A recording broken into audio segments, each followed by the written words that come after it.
السلام علیکم ورحمۃ اللہ وبرکاتہ۔ الحمدللہ رب العالمین والصلاة والسلام علی رسول اللہ، اما بعد۔ میں ہوں آصف اقبال، سول انجینئر۔ آپ اس وقت سن رہے ہیں مختصر سیرت النبی صلی اللہ علیہ وسلم کی ایپیسوڈ نمبر 7، قسط نمبر 7، بتوں سے بیزاری۔ ابن اسحاق رحمۃ اللہ کہتے ہیں، زید بن عمرو بن نفیل نے اپنی قوم کا دین چھوڑنے اور ان کی طرف سے مبتلا مصیبت ہونے کے سلسلے میں کہا ہے، جب امور و تقسیم ہو جائیں تو میں ایک رب پر ایمان لاؤں یا 1000 رب پر۔ میں عزا اور اسکے دونوں بیٹیوں کو نہیں مانتا، اور نہ میں بنو عمرو کے دونوں بتوں کی زیارت کرتا ہوں۔ میں غنم کو بھی نہیں مانتا، اور جب میری عقل ناقص تھی ہم عرصہ تک اس کو اپنا رب مانتے رہے۔ ہاں، میں اپنے رب رحمان کی عبادت کرتا ہوں۔ رب غفور میرے گناہ بخش دے۔ تم اپنے رب اللہ تعالیٰ کے تقوی کی حفاظت کرو۔ اگر تم اس پر کاربند رہے تو اس کی رحمت سے محروم نہیں رہو گے۔ تم دیکھو گے کہ نیکیوں کے گھر بہشت میں ہیں، اور کفار کے لیے سخت بھڑکنے والی آگ ہے۔ اور اس نے یہ شعر بھی کہے ہیں، میری مدح و ثنا اور پسندیدہ بات اللہ تعالیٰ کے لیے خاص ہے، جو ہمیشہ باقی رہنے والا ہے، اس اعلیٰ بادشاہ کے لیے جس سے اوپر کوئی معبود نہیں، اور نہ کوئی دوسرا رب اس کی گرد راہ کو پا سکتا ہے۔ اے انسان، اپنے آپ کو ہلاکت سے بچا، تو اپنے کسی عمل کو اللہ تعالیٰ سے چھپا نہیں سکتا، اور اللہ تعالیٰ کے ساتھ دوسرا خدا ماننے سے بچتا رہے۔ بلا شبہ اب ہدایت کا راستہ واضح ہو چکا ہے۔ تیرے رحم و کرم کا طالب ہوں۔ مشرکوں کی امیدیں جنوں سے وابستہ ہیں، الہی تو ہی ہمارا رب ہے، اور تجھ سے ہی میری امید وابستہ ہے۔ اللہ، میں تیرے رب ہونے پر راضی ہوں، اور میں تیرے سوا کسی دوسرے کو اپنا معبود نہیں بناتا، اور تو نے ہی اپنے احسان و رحمت سے موسیٰ کی طرف اپنی منادی کرنے والا قاصد بھیجا تھا، اور تو نے ہی اس کو کہا تھا کہ تم اور ہارون دونوں جا کر سرکش فرعون کو اللہ تعالیٰ کی طرف بلاؤ، اور اس کو کہو، بغیر میخوں کے تو نے ان آسمانوں کو برابر کیا ہے جو اس طرح مستحکم کھڑے ہیں، اور اس سے کہو، ان آسمانوں کو بغیر ستونوں کے تو نے بلند کیا ہے۔ اگر فی الواقعہ تو ہی بنانے والا ہے تو نرمی اختیار کر، اور اس کو کہو کہ ان کے درمیان روشنی پھیلانے والا چاند تو نے بنایا ہے، جو رات کے اندھیروں میں راستہ دکھاتا ہے۔ اور اس سے پوچھو، صبح کے وقت سورج کون چڑھاتا ہے، جس سے زمین کی ہر چیز روشن ہو جاتی ہے؟ اور اس سے پوچھو کہ مٹی سے دانے کون اگاتا ہے، جس سے کھیتی بلند ہو کر لہلہانے لگتی ہے، اور کھیتی کی چوٹی پر دانے کون نکالتا ہے؟ اس میں نشانات قدرت ہیں اس کے لیے جو گوش ہوش رکھتا ہے۔ اور اے اللہ، تو نے ہی اپنے فضل اور احسان سے یونس کو نجات دی تھی، جس نے مچھلی کے پیٹ میں کئی راتیں گزاری تھیں۔ اے اللہ، اگر تو میرے گناہ معاف نہ کرے تو بڑا مجرم ہوں، خواہ کتنی ہی تسبیحات پڑھوں۔ اے بندوں کو پالنے والے، مجھ پر اپنی رحمت کی بارش برسا، اور میرے مال اور میری اولاد میں برکت عطا فرما۔ اے ابن حشام رحمۃ اللہ کہتے ہیں کہ یہ اشعار امیہ بن ابی صلحت کے ہیں، اور اس کے ایک قصیدے میں مذکور ہے۔ زید نے یہ اشعار بھی کہے، میں نے اپنے آپ کو اس خدا کا مطیع کر دیا ہے جس کی زمین نے اطاعت کی ہے، اور بھاری بھاری پتھروں کو اٹھا لیا ہے۔ اس نے اس کو بچھایا، اور جب وہ پانی پر ہموار ہو گئی تو اس پر پہاڑ گاڑ دیے۔ میں نے اپنے آپ کو اس کے تابع کر دیا جس کے بادل تابع ہیں، اور صاف ستھرا اور شیریں پانی اٹھا کر لاتے ہیں۔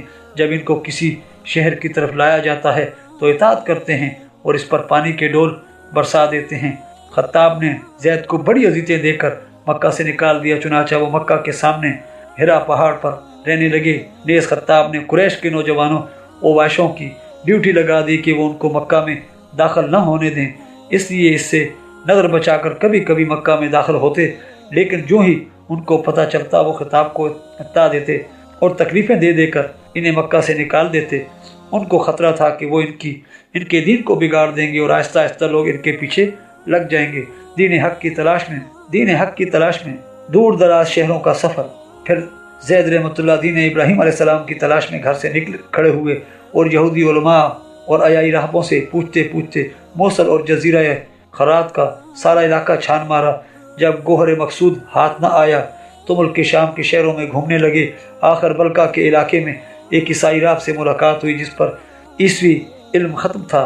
اس سے دین ابراہیم حنیف کے متعلق دریافت کیا تو اس نے کہا، تم ایسے دین کے متعلق پوچھتے ہو جس کا پتہ دینے والا تمہیں کوئی نہیں ملے گا، لیکن ایک نبی کے مابعوث ہونے کا زمانہ قریب آ گیا ہے جو اس ملک میں پیدا ہوگا جس سے تم آئے ہو۔ وہ دین ابراہیم حنیف کو دنیا میں پھیلائے گا، اس لیے تم وہاں چلے جاؤ۔ اس کے مابعوث ہونے کا اب وقت آ گیا ہے۔ اس سفر میں زید رحمۃ اللہ نے یہودی اور عیسائی مذہب کا گہرا مطالعہ کیا تھا، مگر ان کا دل مطمئن نہ ہوا، اس لیے اس راہب کی بات سن کر فوراً مکہ کی طرف مراجعت فرمائی، لیکن بلاد لخم کے درمیان پہنچے تو انہوں نے ان پر حملہ کیا اور قتل کر ڈالا۔ ورقہ بن نوفل نے ان پر آنسو بہائے اور ان کے مرثیے میں یہ اشعار کہے: اے ابن عمرو، تو نے بہت اعلیٰ ہدایت پائی اور آگ کے شعلے مارنے والے گرم تندور سے بچ گیا۔ ایسے رب کو مان کر جس کی مثل کوئی رب نہیں ہے، اور ناکارہ بتوں کو ان کی بے حسی میں چھوڑ کر، اور ایسے دین کو پا کر جس کی تلاش میں تم عمر بھر سرگرداں رہے اور اپنے رب کی توحید سے کبھی غافل نہ ہوئے، تم ایسے گھر میں پہنچ گئے ہو جہاں ٹھہرنا باعث عزت ہے، اور جس میں تم تعظیم و تکریم کے ساتھ بے رور ہو، جس میں تم خلیل اللہ سے ملاقات کرتے ہو، اور خدا کا شکر ہے کہ تم سرکش انسان بن کر آگ میں نہیں گرے۔ کبھی انسان کو رب کی رحمت پا لیتی ہے اگرچہ وہ زمین کے نیچے 70 گہرے گڑھوں میں مبتلا عذاب ہو۔ امیہ بن ابی سلحت ثقفی، مشہور شاعر امیہ بن ابی سلحت ثقفی بھی زمانہ فطرت میں گزرا ہے۔ یہ بڑا زیرک اور دانا آدمی تھا، تجارت کے لیے ملک شام میں جایا کرتا تھا، اہل کتاب میں سے علماء یہود سے ملتا اور مذہبی کتابیں پڑھا کرتا تھا۔ اس کو معلوم ہو گیا تھا کہ مستقبل قریب میں عرب میں ایک نبی پیدا ہونے والا ہے، جس کا خیال تھا کہ وہ نبی میں ہی ہوں گا، لیکن جب حضرت صلی اللہ علیہ وسلم مبعوث ہوئے اور یہ شرف نبوت سے محروم رہا تو حسد کی وجہ سے کفر کی راہ اختیار کی اور کسی دوسرے نبی پر ایمان لانا اپنی شان کے خلاف سمجھا۔ تاہم اس کی اشعار میں مذہب کا رنگ نمایاں تھا، یہ ان میں ایک مومن کی طرح زمین و آسمان، شمس و قمر، ملائکہ و انبیاء، حشر و نشر اور دوزخ و جنت کا ذکر کرتا تھا۔ اللہ تعالیٰ وحدہ لا شریک کی تعظیم و تکریم بجا لاتا تھا، چنانچہ کہتا ہے: حمد و ثنا اللہ تعالیٰ کے لیے ہے، اس کا کوئی شریک نہیں۔ جس کا عقیدہ یہ نہیں وہ ظالم ہے۔ اہل جنت کی صفت بیان کرتے ہوئے کہتا ہے: جنت میں کوئی بےہودہ اور گندی بات نہیں ہوگی، اور جو اس قسم کی باتیں نہ کریں ان کے لیے ہمیشہ کی نعمت ہے۔ جب اسے رسول کریم صلی اللہ علیہ وسلم کے ظہور کا پتہ چلا تو اس کو غصہ آیا اور اس پر بڑا افسوس کیا۔ ایک دفعہ یہ مسلمان ہونے کے لیے مدینہ منورہ آیا، لیکن حسد نے اس کو اس سعادت سے محروم رکھا اور جیسا گیا تھا ویسا طائف واپس آ گیا۔ ایک دفعہ یہ نوجوانوں کے ساتھ مل کر شراب پی رہا تھا کہ اس کے سر پر ایک کوا آ کر بیٹھا اور 3 دفعہ آواز نکالی اور اڑ گیا۔ امیہ نے اپنی شرابی دوستوں سے پوچھا: جانتے ہو اس نے کیا کہا ہے؟ وہ بولے: نہیں۔ کہنے لگا: اس نے کہا ہے کہ امیہ شراب کا تیسرا پیالہ پینے سے پہلے مر جائے گا۔ سب کہنے لگے: ہم اس کی بات کو ابھی جھوٹا ثابت کر دیتے ہیں۔ اس نے کہا: اچھا، شراب کے جام بھرو اور پیو۔ چنانچہ شراب کا دور چلنے لگا۔ جب امیہ کا تیسرا پیالہ پینے کی باری آئی تو اس پر غشی طاری ہو گئی۔ دیر تک خاموش رہنے کے بعد ذرا ہوش میں آیا تو کہنے لگا: میں حاضر ہوں اور تم دونوں کے پاس موجود ہوں۔ اے اللہ، اگر معاف کرنا ہے تو سب گناہ معاف کر دے، اور تیرا کون سا بندہ ہے جس نے گناہ نہیں کیا؟ یقیناً حساب کا دن بڑا خوفناک دن ہے، اس کی دہشت سے بچے بوڑھے ہو گئے ہیں۔ کاش جس کا مجھے اب پتہ چلا ہے۔ اس سے پہلے میں پہاڑوں کی چوٹیوں پر بکریاں چرایا کرتا تھا۔ زندگی خواہ کتنی ہی لمبی ہو، ایک دن اس نے زائل ہو ہی جانا ہے۔ اس کے بعد ایک لمبی سانس لی اور روح جسم سے پرواز کر گئی۔ اللہ تعالیٰ کے فرمان یعنی اے اللہ کے نبی صلی اللہ علیہ وسلم، آپ ان کو اس آدمی کی خبر پڑھ کر سنائیں جس کو ہم نے اپنی نشانیاں دیں اور اس نے ان کو چھوڑ دیا۔ کی تفسیر میں حضرت عبداللہ بن عمرو بن عاص رضی اللہ تعالیٰ عنہ فرماتے ہیں کہ اس آدمی سے مراد امیہ بن ابی سلحت ہے، اور یہ پہلا شخص ہے جس نے سب سے پہلے بسمک اللہم لکھا، اور اسی سے قریش نے اپنی تحریروں میں یہ کلمہ لکھنا سیکھا۔ اس کلمہ کو سیکھنے کا مسعودی نے ایک عجیب و غریب سبب لکھا ہے۔ امیہ بن ابی سلحت کی بہن عاتکہ مسلمان ہو گئی تھی۔ اس نے اس کے متعلق ایک قصہ بیان کیا ہے جس کو عبد الرزاق نے اپنی تفسیر میں ذکر کیا ہے۔ قصہ یہ ہے کہ وہ ایک دفعہ حضرت صلی اللہ علیہ وسلم کی خدمت میں حاضر ہوئی اور کہا: اس نے بیداری کی حالت میں 2 شکرے دیکھے جو میرے گھر کی چھت پر اترے۔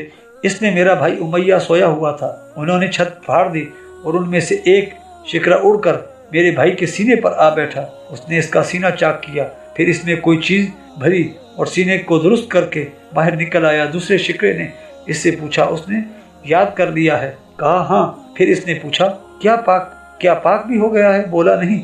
چنانچہ اس کا انجام ایسا ہی ہوا۔ یہ اپنے اشعار میں حکمت کی باتیں، توحید کا ذکر، اللہ تعالیٰ کی عظمت اور دوزخ و جنت کا بیان کیا کرتا، لیکن جب جنگ بدر میں قریش کے سردار قتل ہوئے تو اس نے ان پر آنسو بہائے اور ان کے مرثیے لکھے۔ اور اسلام کے خلاف اپنے بغض کا اظہار کیا اور یوں توفیق الہی سے محروم رہا۔ مندرجہ ذیل شعر بھی اسی نے کہے ہیں۔ ترجمہ: نمبر 1، ہمارے رب کے نشانات باقی رہنے والے ہیں، ان کی صداقت میں کوئی کافر ہی جھگڑا کر سکتا ہے۔ نمبر 2، اس نے دن اور رات کو پیدا کیا ہے، اس کی ہر چیز واضح ہے اور حساب کا دن مقرر ہے۔ نمبر 3، دن کو رب کریم سورج کے ساتھ روشن کرتا ہے جس کی شعاعیں ہر سو پھیلی ہوئی ہیں۔ نمبر 4، اس نے مغمس پہاڑیوں والی جگہ میں ہاتھی کو روکا یہاں تک کہ وہ گھٹنوں کے بل گر پڑا، گویا کہ اس کی ٹانگیں کٹی ہوئی تھیں۔ نمبر 5، گردن کا حلقہ اس طرح زمین سے لگا دیا گویا اسے کپ کی ڈھلان چٹان سے گرا دیا گیا ہو۔ نمبر 6، اس کے ارد گرد بنو کندا کے بادشاہ تھے جو کہ بہادر اشراف اور جنگوں کے شاہین تھے۔ نمبر 7، انہوں نے اسے اس کے علاوہ حال پر چھوڑ دیا اور سبھی ڈر کر بھاگے، چنانچہ ہر ایک کی ٹانگ کی ہڈی ٹوٹی ہوئی تھی۔ نمبر 8، ابراہیم حنیف کے دین کے سوا قیامت کے دن اللہ تعالیٰ کے ہاں سب دین ناکارہ ہیں۔ یہ بھی اسی کے اشعار کا ترجمہ ہے۔ حقیقت میں محمد صلی اللہ علیہ وسلم کا معبود ہی میرا معبود ہے اور بغیر کسی غلط بیانی کے اس کا دین میرا دین ہے۔ وہی سب مخلوق اور ہر ملک کا معبود ہے اور وہی مضبوط جمے ہوئے پہاڑوں کا رب ہے۔ اس نے ان کو اور 7 مستحکم آسمانوں کو بنایا، ان کے نیچے نہ ستون نظر آتے ہیں اور نہ باندھنے کے لیے رسیاں۔ ان کو بنانے کے بعد چمکدار سورج اور مہتاب کی روشنی کے ساتھ زینت بخشی، ان کے اندھیروں میں ستارے بھی چمک رہے ہیں اور ان کے چنگارے تیروں سے بھی زیادہ ہلاکت خیز ہیں۔ اس نے بادل پیدا کیے جس کی گھٹائیں گھن گرج کے ساتھ آتی ہیں اور بارش کے لیے مشکیزوں کے منہ کھول دیتی ہیں تاکہ کھیتی اور جانداروں کے لیے وقتاً فوقتاً پانی کے ڈول بھر بھر پلائے۔ اس نے زمین کو پھاڑا جس سے صاف اور شیریں پانی کے چشمے ابل پڑے اور نہریں جاری ہو گئیں۔ اس نے ان کے اطراف میں ایسی برکت کی کہ ہر طرح کی کھیتی اور جانور خوب پھلے اور پھولے۔ اس نے سمندر کی لہروں میں کشتیاں چلا دیں جو بھاری بھاری بادلوں کے لیے پانی مہیا کرتی ہیں۔ ہر عمر رسیدہ اور دنیا میں رہنے والی ہر چیز یقیناً ایک دن فنا ہو جائے گی۔ اللہ پاک ذوالجلال کے سوا ہر چیز نئی اور جدید ہونے کے باوجود مٹ جائے گی اور بوسیدہ ہو جائے گی۔ جب ہم مر کر پیوندے خاک ہو گئے تو سمجھو ہم دنیا میں کچھ بھی نہیں رہے۔ جب مردوں کو سنانے والا آواز دے گا تو ہم تیز چلنے والی کشتیوں کی طرح قبروں سے نکل کر بھاگے آئیں گے۔ اس وقت لوگوں کے باہمی انصاف کام نہیں آئیں گے اور نہ کسی سے صلہ رحمی کی جائے گی۔ وہاں تقویٰ ہی کام آئے گا اور رب رحیم کے سوا کسی مالک سے بہتری کی امید نہیں ہوگی۔ اور مجرموں اور نافرمانوں کو ہتھوڑوں اور عبرتناک سزا والی جہنم کی طرف لے جایا جائے گا۔ جب ان کے چمڑے جل جائیں گے ان کو پہلے کی طرح نئے چمڑے دے دیے جائیں گے اور آگ کی تہ میں لوٹ جائیں گے، اور وہ دوزخ کے دربان کو آوازیں دیں گے، ہلاکت کو پکاریں گے اور لمبی لمبی زنجیروں میں جکڑے ہوئے چلائیں گے۔ وہ مریں گے نہیں کہ عذاب سے چھوٹ جائیں، بلکہ سب کے سب آگ کی حرارت میں داخل رہیں گے، اور پرہیزگار لوگ آرام دہ زندگی گزارنے کے لیے جنت میں سایوں کے نیچے اتریں گے، اور یہ سایہ انگوروں، کھجوروں اور جنت الفردوس کے بلند بالا عمارتوں کے ہوں گے۔ انہیں وہاں ہر وہ لذت حاصل ہوگی جسے وہ چاہیں گے، اور وہ حسن و جمال عطا ہوگا جس کی وہ آرزو کریں گے، اور پہننے کے لیے ریشمی لباس ملے گا، اور اس کے علاوہ جلیل القدر خدا کی طرف سے بے شمار عطیے حاصل ہوں گے، اور حلال پاکیزہ اور پرلذت شراب کے جام ملیں گے جس سے پیٹ میں درد کی خلش تک نہیں ہوگی۔ اس کے علاوہ اور بھی بہت سے اشعار مروی ہیں۔ صحیحین میں حضرت ابو ہریرہ رضی اللہ تعالی عنہ نبی کریم صلی اللہ علیہ وسلم سے روایت کرتے ہیں کہ آپ صلی اللہ علیہ وسلم نے فرمایا کہ سب سے سچا کلمہ کسی شاعر کی زبان سے اگر نکلا ہے تو البید کا یہ شعر ہے، اور امیہ بن ابی سلط نے تو مسلمان ہوتے ہوتے رہ گیا ہے۔ عمر بن رشید اپنے باپ سے روایت کرتے ہیں کہ حضرت صلی اللہ علیہ وسلم نے مجھے امیہ بن ابی سلط کے شعر سنانے کے لیے کہا، میں اس کے اشعار سناتا رہا حتیٰ کہ آپ نے صلی اللہ علیہ وسلم کو پورے 100 شعر سنائے۔ رواہ بخاری ادب المفرد ابو قیس متا بن ابی انس انصاری زمانہ فترت کے ایک مومن ابو قیس سلمہ بن ابی انس رضی اللہ تعالیٰ عنہ ہے۔ ان کا تعلق انصار کے قبیلہ بنو نجار سے ہے۔ یہ بتوں کو چھوڑ کر راہب بن گئے تھے اور ٹاٹ کا لباس زیب تن کرنا شروع کر دیا تھا۔ انہوں نے اپنے مکان کو مسجد بنا لیا تھا جس میں حیض میں مبتلا اور جنبی کا داخلہ ممنوع تھا۔ یہ کہتے تھے میں صرف رب ابراہیم کی عبادت کرتا ہوں۔ جب حضرت صلی اللہ علیہ وسلم ہجرت کر کے مدینہ تشریف لائے تو یہ مشرف با اسلام ہوئے، اور اس کا اسلام کسی قسم کے شک و شبہ سے بالا تھا۔ سحری کے وقت سے متعلق یہ آیت کریمہ ان کے بارے میں اتری ہے، کھاؤ اور پیو حتیٰ کہ فجر سے سفید دھاگا سیاہ دھاگے سے ممتاز ہو جائے۔ انہوں نے حضرت صلی اللہ علیہ وسلم کے بارے میں یہ کہا ہے۔ آپ صلی اللہ علیہ وسلم نے قریش میں وعد و تذکیر کرتے ہوئے 10 سے کچھ زیادہ سال گزارے اور چاہتے تھے کوئی موافق دوست مل جائے، اور یہ اشعار بھی انہی کے ہیں۔ ابو قیس صبح اٹھتے ہی کہتا ہے، اے میری قوم، جس قدر طاقت رکھتے ہو میری وصیت پر عمل کرو، میں تمہیں اللہ پر ایمان لانے، نیکی کرنے، پرہیزگار بننے اور اپنی عزتوں کی حفاظت کرنے کی وصیت کرتا ہوں، اور ایمان لانا سب سے پہلے ہے۔ نمبر، اگر تمہاری قوم سردار بن جائے تو تم ان پر حسد نہ کرو، اور اگر تم سردار بنو تو عدل کرو، اور اگر تمہاری قوم پر کوئی آفت ٹوٹ پڑے تو قوم کو بچانے کے لیے سینہ سپر ہو جاؤ، اگر تم محتاج ہو جاؤ تو بھیک مانگنے سے بچو، اور مصائب میں قوم تم پر جو بوجھ ڈالے اسے اٹھا لو، اور اگر تمہاری قوم کو بوجھل قرض آن دبائے تو اس کو اٹھاؤ، اور اگر تمہارے پاس زائد مال ہے تو دوسروں پر احسانات کرو۔ اس سلسلے میں انہوں نے یہ اشعار بھی کہے ہیں۔ ترجمہ، ہر صبح اللہ تعالیٰ کی تسبیح بیان کرو جب سورج نکلے، اور ہر ماہ اس کی حمد میں مصروف رہو جب چاند طلوع ہو۔ پوشیدہ اور ظاہر کو جاننے والا ہمارے ساتھ ہے، ہمارے رب نے ہمیں کچھ بھی تو غلط نہیں کہا ہے۔ میرے بچوں، اپنے عزیزوں سے بدسلوکی نہ کرو اور ٹوٹے ہوئے تعلقات کو جوڑ کر بحال کرو۔ کمزوروں، یتیموں کے بارے میں اللہ تعالیٰ سے ڈرتے رہو۔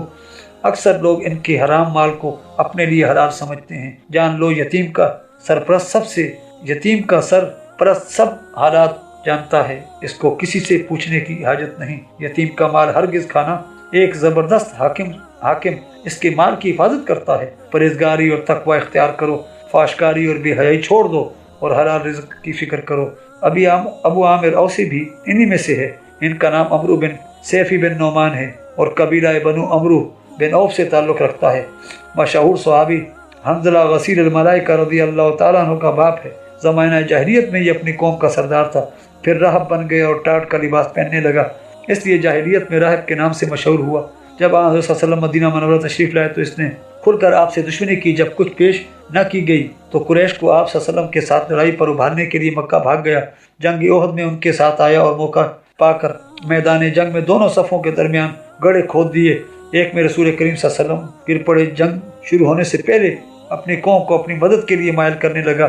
جب انصار نے اس کو پہچان لیا تو کہنے لگے، اے فاسق، اللہ کے دشمن، اللہ تعالیٰ کبھی تیری آنکھیں ٹھنڈی نہیں کرے گا اور تو اپنے بد ارادہ میں کبھی کامیاب نہیں ہوگا۔ نیز اس کو بہت کچھ سخت اور سست کہا۔ قوم کا یہ جواب سن کر مایوسی کی حالت میں واپس چلا گیا اور کہنے لگا، میرے بعد میری قوم بگڑ گئی ہے۔ رسول اکرم صلی اللہ علیہ وسلم نے اس کے لیے بد دعا کی تھی، گھر سے دور راندہ ہوا، موت سے ہمکنار ہو۔ چنانچہ اس کو آپ صلی اللہ علیہ وسلم کی بد دعا لگ گئی۔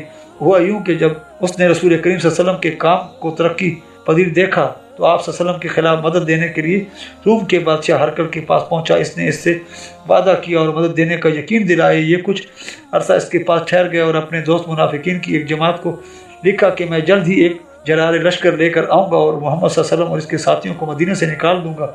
ساتھ ہی حکم دیا کہ وہ ایک مسجد بنائیں اور وہاں جس قدر قوت اور سامان حرب جمع کر سکتے ہوں جمع کرے۔ چنانچہ اس کی ہدایت کے مطابق منافقین نے مسجد ضرار بنائی اور فراغت کے بعد حضرت صلی اللہ علیہ وسلم کی خدمت میں حاضر ہوئے اور کہا کہ مسجد پایہ تکمیل کو پہنچ گئی ہے، ہم آپ صلی اللہ علیہ وسلم سے استدعا کرتے ہیں کہ آپ اس کا افتتاح فرمائیں اور اس میں نماز پڑھنے کے بعد ہمارے حق میں برکت کی دعا کریں۔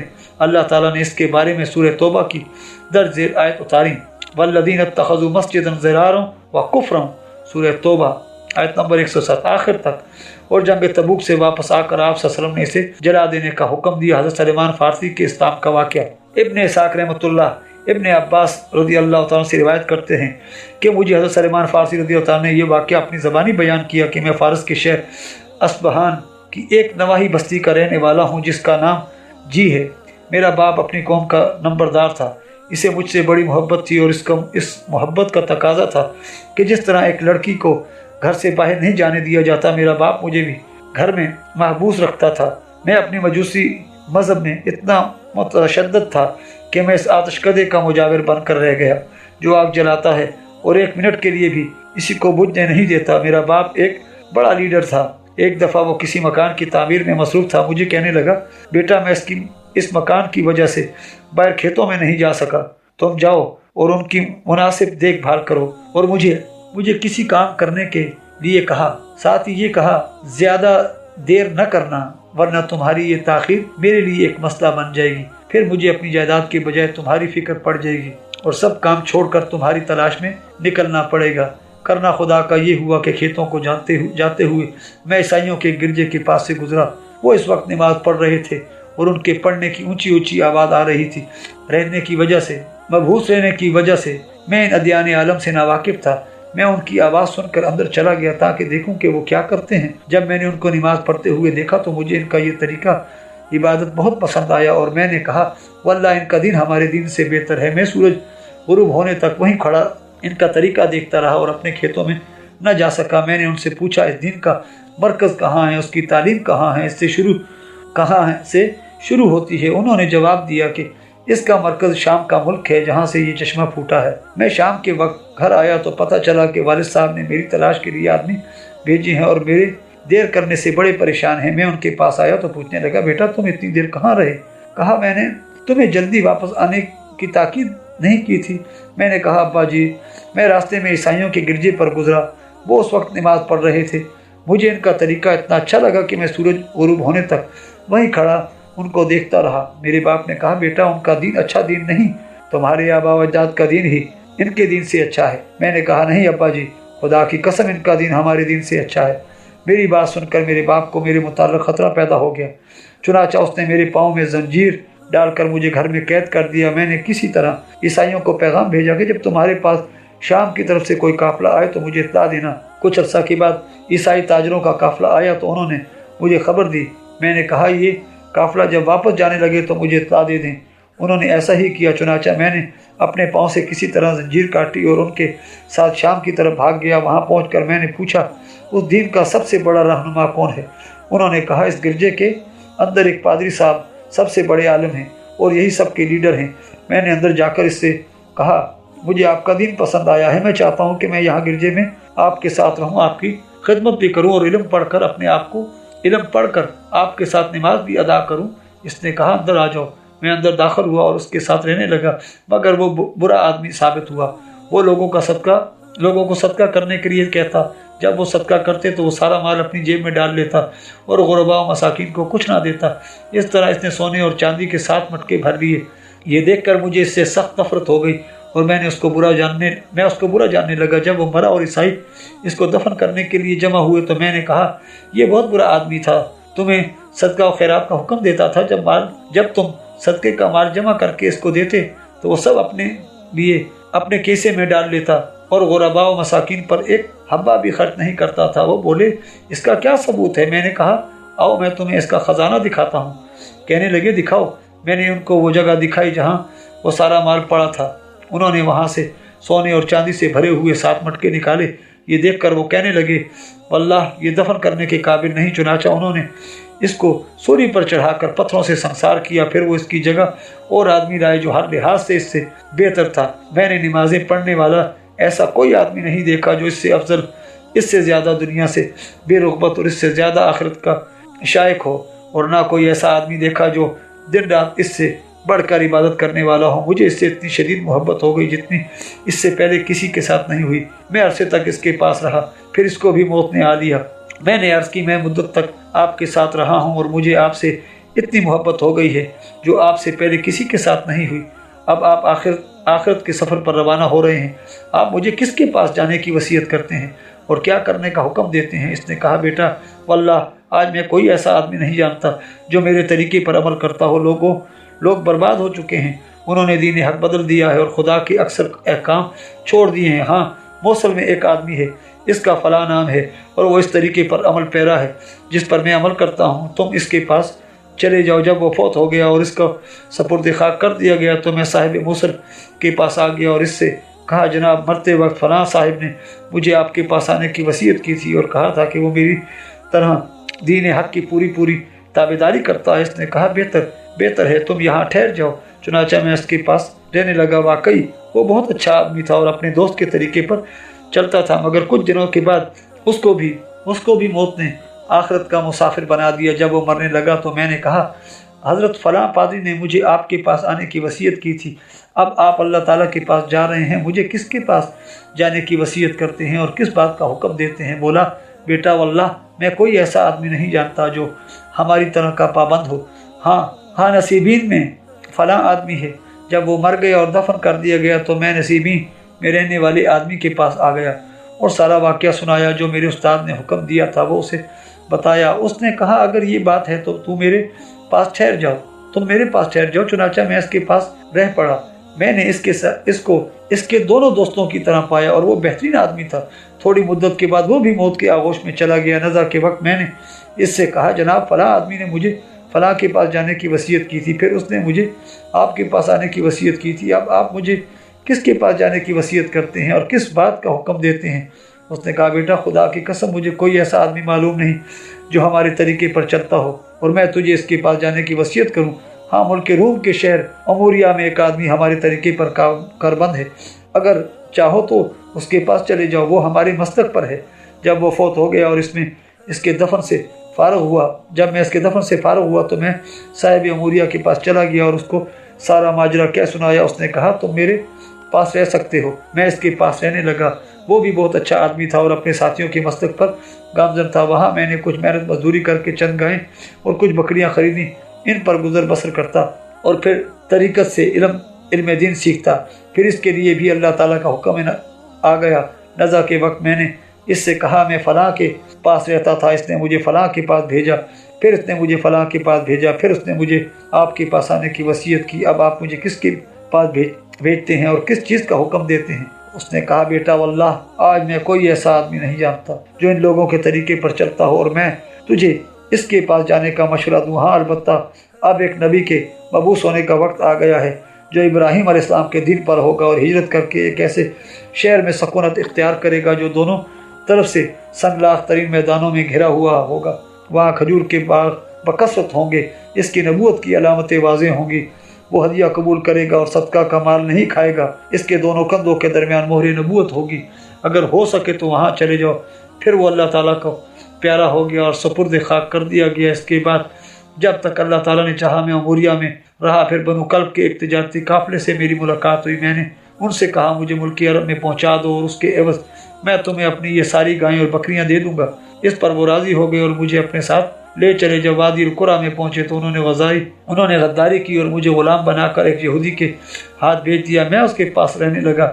میں نے وہاں کھجوریں دیکھی تو خیال کیا کہ شاید یہ وہی شہر ہو جس کی مجھے میرے استاد نے خبر دی تھی، مگر یہ میرا دل اس پر مطمئن نہیں تھا۔ ایک دفعہ جب میں اس کے پاس تھا، مدینے سے اس کا چچا زاد بھائی آیا جو قبیلہ بنو قریظہ سے تعلق رکھتا تھا۔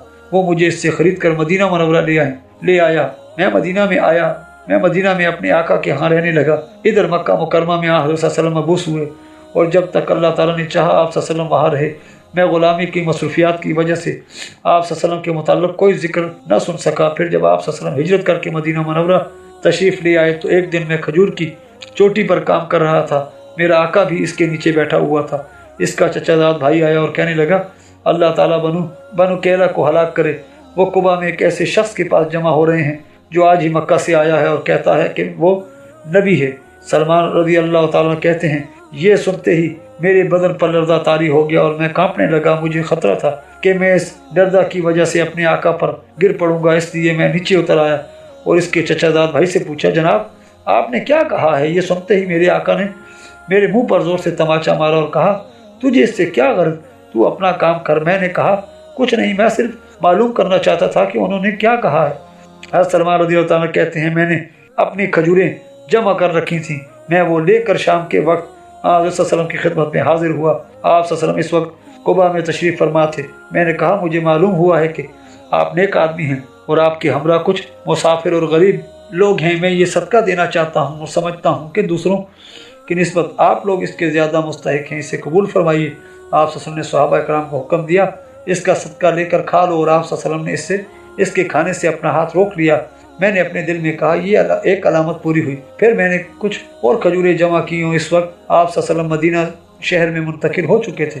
میں کسی وقت وہ کھجوریں لے کر آپ صلی اللہ علیہ وسلم کی خدمت میں حاضر ہوا اور عرض کی کہ میں نے دیکھا ہے کہ آپ صلی اللہ علیہ وسلم صدقہ کا مال نہیں کھاتے، اس لیے میں احترام کے پیش نظر آپ صلی اللہ علیہ وسلم کے لیے ہدیہ لایا ہوں۔ آپ صلی اللہ علیہ وسلم نے قبول فرمایا، خود بھی کھایا اور صحابہ کو بھی اپنے ساتھ کھانے کا حکم دیا۔ میں نے کہا یہ دوسری علامت بھی پوری ہو گئی۔ اس کے بعد آپ صلی اللہ علیہ وسلم ایک دفعہ جنت البقیع میں اپنے صحابہ کرام رضی اللہ تعالیٰ اجمعین کے ساتھ ایک جنازے میں شریک تھے۔ اس وقت آپ نے 2 چادریں زیب تن کی ہوئی تھیں۔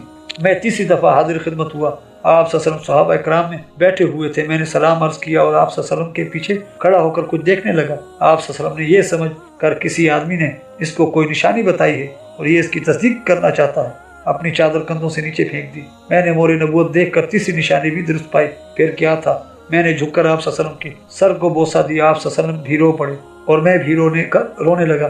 پھر آپ صلی اللہ علیہ وسلم نے فرمایا ادھر سامنے آ جاؤ۔ میں آپ صلی اللہ علیہ وسلم کے سامنے آ کر بیٹھ گیا۔ اے ابن عباس، جس طرح میں نے تمہیں اپنا واقعہ سنایا ہے اس طرح آپ صلی اللہ علیہ وسلم کو بھی بات تفصیل بیان کیا ہے۔ آپ صلی اللہ علیہ وسلم اور آپ صلی اللہ علیہ وسلم کے صحابہ رضی اللہ تعالیٰ عنہ یہ واقعہ سن کر بہت محفوظ ہوئے۔ وآخر دعوانا الحمدللہ رب العالمین۔ اس کے ساتھ ہی ہماری آج کی ایپیسوڈ اختتام پذیر ہوتی ہے۔ ملتے ہیں انشاءاللہ نیکسٹ ایپیسوڈ میں۔ آپ ہمارے چینل کو سبسکرائب کیجیے، ویڈیو کو لائک کیجیے، کمنٹس میں اپنی قیمتی آراء سے آگاہ کیجیے۔ اللہ حافظ۔